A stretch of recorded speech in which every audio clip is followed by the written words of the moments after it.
السلام علیکم ورحمت الله وبرکاته. ملګرو ښاد اوسئ، آباد اوسئ.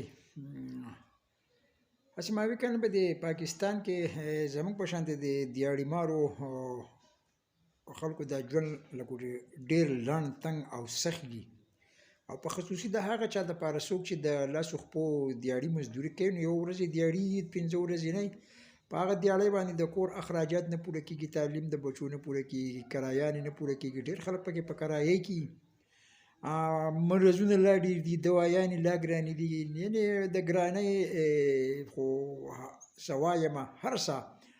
بله دا چې د سهار کېږي نو لکه داسې د خیر ښېګړې زیری په دې هېواد کې چاته نه میلاویږي. هر انسان پریشان په تن زما، خو زه وایم کنه چې رب ذوالجلال د انسان دپاره په هر څه کې نښانې ایښودي دي، خو که دا انسان ورته سوچ وکړي.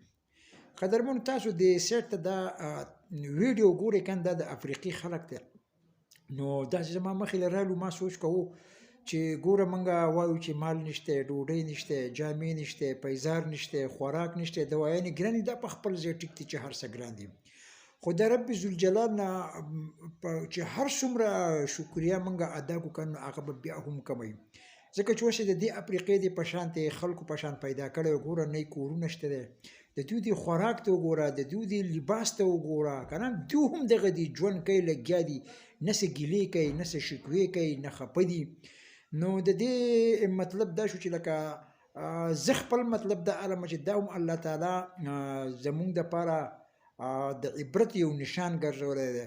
موږ خو نه خدای پاک ته درخواست کړی دی، نه یې ورته ویلي دي چې خدای پاکه موږ داسې رنګ کې پیدا کړي، داسې جامې کپړې راکړي. دا د رب ذوالجلال خصوصي مهرباني ده په موږ باندې چې پیدا کړي. او بیا دا ګراني د هر څه چې دي دا زموږ د عملونو نتیجه ده. قدرمنو که چېرې زموږ عملونه ښه شو او موږ په خپله ښه شو، موږ د خپل ځان احتساب وکړو، د الله شکر یو ادا کړو، یقینا چې دا ورځې به تېرې شي.